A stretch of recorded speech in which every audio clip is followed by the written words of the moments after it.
이 책은 르뽀입니다. 다시 말해서 어떤 소설이 아니라요, 실제 사실에 대해서 기록한 그러한 글입니다.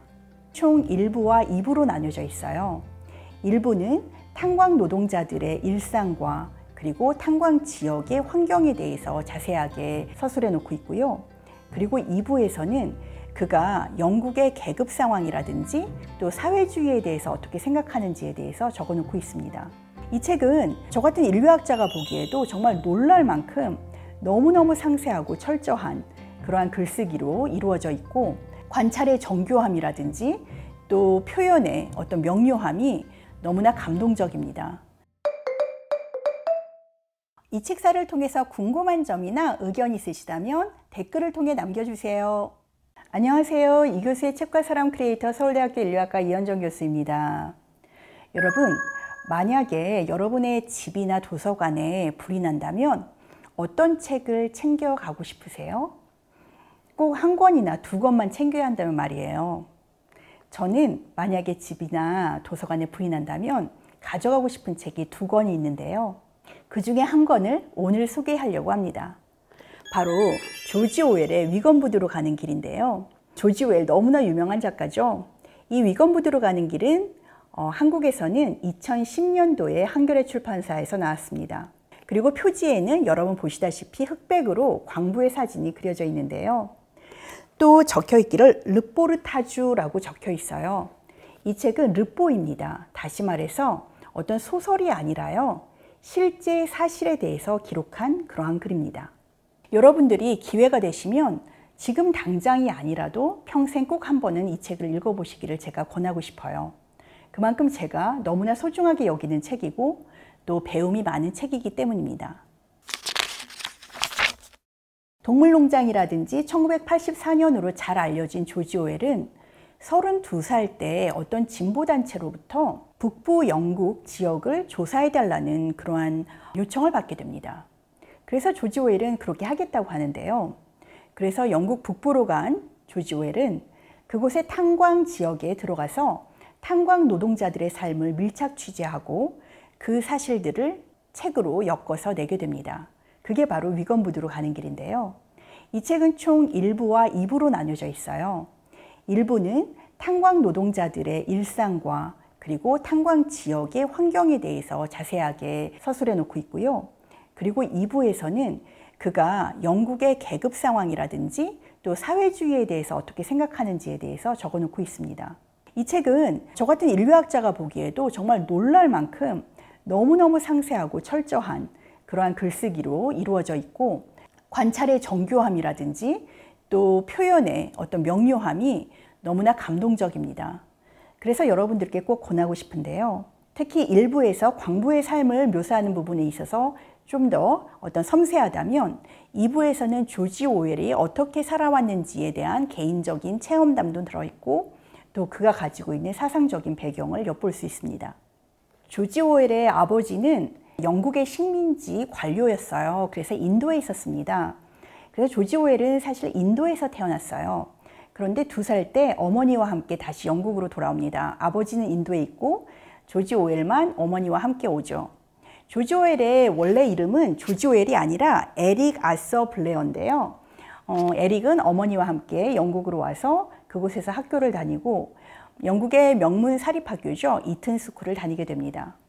그런데 이튼 스쿨에서 조지 오웰은 어떤 면에서 잘 지내지 못했었던 것 같아요. 그 까닭을 본인의 계급적인 그러한 차이 때문이라고 이야기를 하는데요.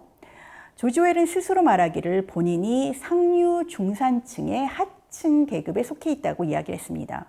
그러니까 상류 중산층 중에서 가장 낮은 계급에 속해 있었는데, 이튼 스쿨에 다니던 학생들은 대부분 상류층 중에서 있거나 아니면 상류 중산층에 속하는 학생 중에서도 상층에 속한 학생들이 많았기 때문에 조지 오웰처럼 좀 낮은 계층에 있는 학생을 멸시하거나 따돌림했다고 해요. 게다가 조지 오웰은 병약하기도 하고 또 스스로 말하기를 못생겨서 많은 사람들에게 인정을 받거나 사랑을 받지 못했다고 합니다. 고등학교를 졸업한 후에 바로 버마로 떠난 조지 오웰. 그는 대학을 가는 대신에 버마에 가서 당시 대영 제국의 경찰관으로 일하기로 하는데요. 그래서 버마, 오늘날에는 미얀마죠. 미얀마의 경찰관으로 복무를 하게 됩니다. 그 당시 그가 경찰로 일하면서 버마 사람들과 만나면서 그곳의 다른 인종들의 삶, 그리고 대영 제국이 보여주는 폭압과 지배 정치에 대해서 그는 나중에 버마 시절이라는 책에서 이것을 표현하게 되고요. 그리고 나중에는 병에 걸려서 다시 영국으로 돌아옵니다. 영국으로 돌아온 조지 오웰, 그는 그때부터 작가 생활을 본격적으로 시작하게 되는데요. 그 이후에 파리와 런던에서 밑바닥 생활을 전전하면서 그들의 삶을 기록한 책을 쓰기도 하고요. 지금 소개하려고 하는 위건부두로 가는 길도 그때 작성한 글입니다. 위건부두로 가는 길을 마치자마자 당시에 일어났었던 스페인 내전에 조지 오웰은 참전하게 됩니다. 조지 오웰은 파시즘에 반대하는 입장이었고 그래서 스페인 내전에 자원하게 돼요. 스페인 내전에서의 경험은 또 카탈루니아 창가라는 책에 표현되어 있습니다. 그리고 나서 이후에 조지 오웰이 쓴 작품이 바로 여러분들이 잘 아시는 동물농장과 1984년인데요. 이 두 작품은 대대적인 성공을 거두게 되고요. 그리고 안타깝게도 조지 오웰은 46살에 폐결핵으로 사망을 하게 됩니다. 이 책에서는 영국 북부에 당시 이제 근대화가 이루어지고 있는 그 과정 속에서 실제로 광부들이 어떠한 삶을 살고 있는지를 너무나 자세하고 정말 민족지적으로 묘사를 하고 있어요. 민족지라는 건 인류학에서 사용하는 용어인데요. 어떤 사람들이 살고 있는 현장에 가서 그 사람들이 사는 생활상을 아주 세세하게 그려내는 그런 글을 말합니다. 이 책에서 조지 오웰은 그런 이야기를 합니다. 당시의 근대화는 석탄이 없이는 이루어질 수가 없다. 우리가 먹고 자는 것, 입는 것 모두 그것을 따져보면 그 과정 속에는 석탄이 필요하고 그 석탄을 만들어내는 광부 노동자들의 노동이 들어있다라는 것이죠. 그렇다면 우리가 누리는 것들, 먹고 자고 입고 그리고 사는 이 공간에 이르기까지 모든 것을 만드는 데 필요한 석탄은 어떻게 만들어지는 것일까요? 광부 노동자의 삶을 보면서 조지 오웰은 정말 많은 것을 느끼게 됩니다.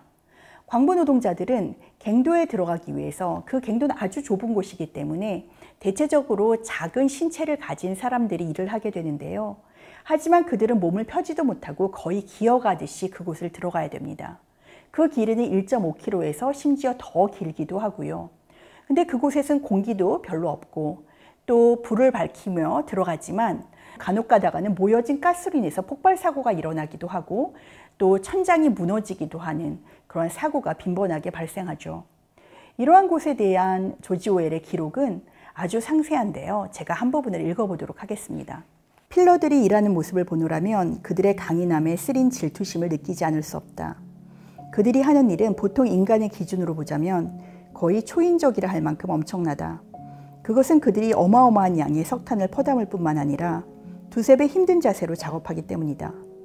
그들은 계속해서 기는 자세를 유지해야만 하는데 그게 얼마나 힘든지는 신용만 해봐도 쉽게 알 수 있다. 삽질은 서서 할 때 더 쉬운 법이다. 삽을 움직일 때 무릎과 허벅지를 이용할 수 있기 때문이다. 무릎을 꿇게 되면 그 부담을 팔과 배 근육으로 다 떠안아야 한다. 다른 조건들도 작업을 딱히 더 수월하게 해주는 건 아니다. 덥고 탄지는 목구멍과 콧구멍을 틀어막으며 눈썹에 자욱하게 쌓이며 그 비좁은 공간 안에 있으면 기관총 소리처럼 시끄러운 컨베이어 벨트의 소음이 끝없이 들려온다. 그런데도 필러들은 철로 만든 사람처럼 보이고 또 그렇게 일을 한다. 머리끝부터 발끝까지 매끈하게 덮여있는 탄진을 보면 그들은 정말 철의 인간 같다. 광부들이 얼마나 대단한 사람인지 알려면 탄광 밑에서 벗고 일하는 모습을 봐야만 한다. 그들은 대부분 덩치가 작지만 거의 모두 신체가 대단히 빼어나다. 널찍한 어깨는 점점 가늘어져 미끈하고 유연한 허리로 그리고 작고 도톰한 엉덩이와 근육질의 허벅지로 이어지며 단 1온스의 군살도 없다. 더운 탄광에서의 얇은 속바지와 작업화와 무릎 보호대 차림으로만 작업하며 아주 더운 곳에서는 작업화와 무릎 보호대 차림뿐이다. 여기서 광부들은 겉모습으로 젊었는지 늙었는지 분간하기가 거의 불가능하다. 많으면 60에서 65까지 될 수도 있으나 벗은 몸의 시커먼 모습이면 모두 똑같아 보인다. 단 청년의 신체, 그것도 근위병 수준의 몸이 아니면 누구도 이 일을 할 수가 없다. 허리에 군살이 몇 파운드만 있어도 계속해서 허리를 굽혔다 펴는 동작은 할 수 없을 것이다. 일단 보고 나면 다시는 잊을 수 없는 광경이다. 온몸이 시꺼매진 사람들이 무릎을 꿇고 고개를 숙인 채 놀랍도록 힘차고 빠르게 삽을 휘둘러 석탄을 뜬다. 휴식 시간이라는 게 없으니 그들은 이론상으로 전혀 쉬지 않고 7시간 반을 일한다. 단 실제로는 가져온 도시락을 먹느라 교대하는 동안 15분쯤 시간을 죽이긴 한다. 도시락은 대개 비계 바른 빵 한 덩이와 차가운 차 한 병이 전부다. 나는 필러들이 작업하는 광경을 처음 지켜보다 석탄가루 속에서 몹시 불쾌하게 끈적거리는 무언가를 더듬게 되었다. 그것은 씹다 뱉은 담배였다. 거의 모든 광부들이 씹는 담배를 이용하는데 갈증 해소에 좋기 때문이라고 한다. 조지 오웰은 이 책에서 2부에서 주로 이야기를 하는데요. 영국 계급에 대해서 당시 사회주의자들이 생각했었던 것에 대해서 비판을 합니다. 당시 사회주의자들은 어떤 면에서 좀 교조적이었어요. 그래서 마르크스의 생각들이나 아니면 레닌의 생각을 받아들여 오지만 예를 들어서 정반합, 어떤 변증법적인 이야기라든지 프롤레타리아트 독재라든지 부르주아 이데올로기라든지 이런 식의 말을 내뱉으면서 실제로 현실 사람들의 어떤 궁핍한 면과 압제에 대해서는 잘 알지 못했죠. 그래서 조지 오웰은 이야기를 합니다. 사회주의에서 이야기하는 계급이라는 것은 너무나 경제적인 면에만 치우쳐 있는데 사실 그러한 경제적인 면만 치우쳐 가지고는 계급에 대해서 정확히 알 수가 없다라고 말이죠.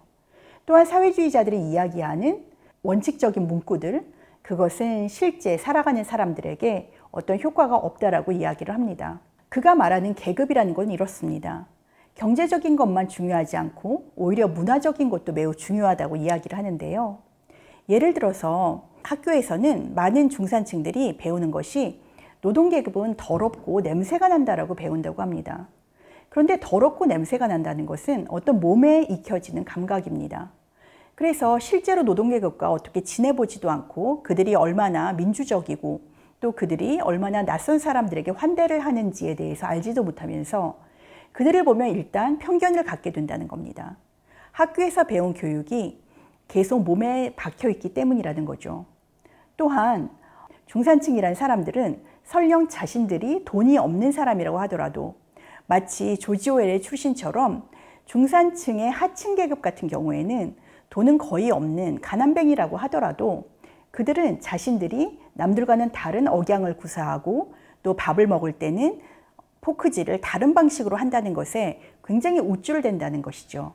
그러한 점들이 계급을 구성하는 데 아주 중요한 차이를 만들어낸다는 점을 조지 오웰은 지적하고 있습니다. 사실 이러한 경제적 차이를 넘어서 문화적 차이는 나중에 프랑스의 사회학자이자 인류학자인 피에르 보르디유에 의해서 이론화가 되는데요. 그는 구별짓기라는 책을 통해서 계급이 만들어진다는 것이 단지 경제적인 문제가 아니라 문화자본이라고 하는 것, 즉 다시 말해서 그가 어떠한 문화를 향유하느냐, 어떠한 교양과 어떠한 교육 수준과 그리고 어떠한 지식, 예술을 향유하는가에 따라서 구분될 수 있다고 이야기를 했습니다. 조금 전에도 말씀드렸다시피 사회주의자들이 매우 교조적이고 그리고 형식주의적인 내용에 초점을 맞추었다는 점에 대해서 조지 오웰은 비판을 했는데요. 아까 말씀드렸던 어떤 원칙적인 이야기들, 무슨 프롤레타리아트 독재라든지 아니면 부르주아 이데올로기라든지 정반합 변증법적인 발전이라든지 이런 이야기는 현실에 살고 있는 노동계급뿐 아니라 억압받고 있는 사람들에게 사실 어떠한 구체적으로 다가오는 이야기가 아니라는 겁니다.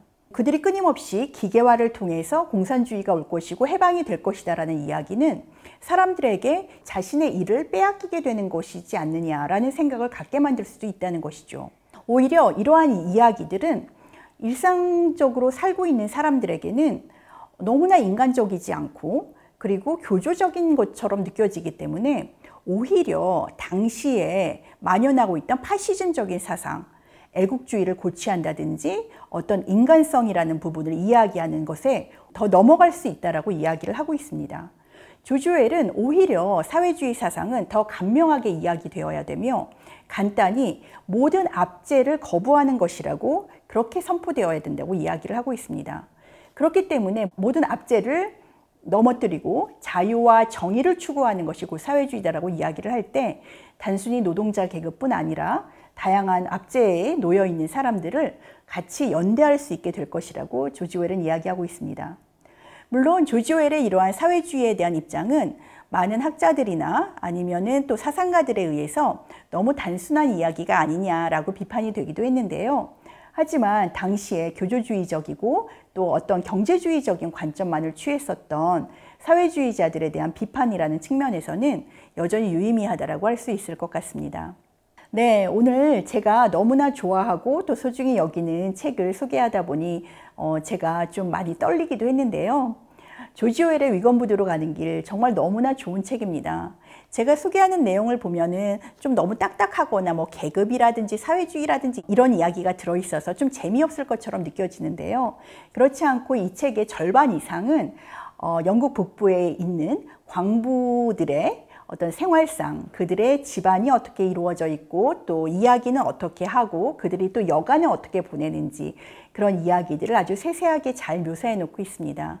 그것은 우리가 어디 가서도 사실은 접할 수 없는 상세한 르뽀라고 할 수 있는데요. 르뽀 중에 최고봉이라고 할 수도 있는 이 책을 여러분들이 꼭 한번 읽어보시기를 바라겠습니다. 네, 오늘 영상은 여기까지 하겠습니다. 오늘 영상이 좋으셨다면 좋아요, 구독, 알림 설정 부탁드리겠고요. 저는 다음 시간에 또 좋은 책을 가지고 여러분들을 만나 뵙도록 하겠습니다. 감사합니다.